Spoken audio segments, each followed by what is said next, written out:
Hi, I'm Christy from the Biblical History Center, and I'm our curator here, and today I want to talk to you about one of my favorite artifacts here, which is this Egyptian Ushabti.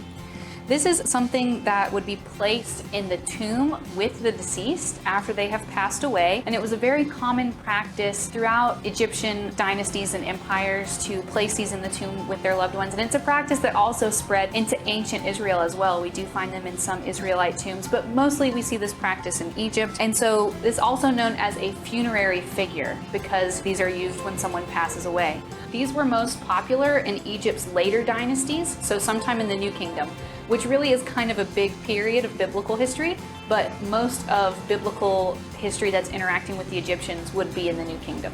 So if we go all the way back to Egypt's Old Kingdom with Pharaoh Khufu, who built the Great Pyramid, and that's where he was buried, he actually had a lot of his servants killed and then buried with him so that they would be able to serve him in the afterlife. Egyptian funerals and burials were all about the afterlife and that second life that was coming in the future, and you would be buried with all of the things that you thought that you would need or want at that time. And so he wanted his servants with them, and so we think possibly up to 1,000 people were killed in order to be buried with this pharaoh. And when you have that many people that are killed every time someone passes away, people are going to stop being servants. They're going to stop applying for the job. So the Egyptian solution to this was to create these little statues, and they would be inscribed with some hieroglyphics. You can see those clearly here spelled out in the front. And this was supposed to animate this statue in order to serve the deceased in the afterlife. So now I no longer would have to have my servants buried with me.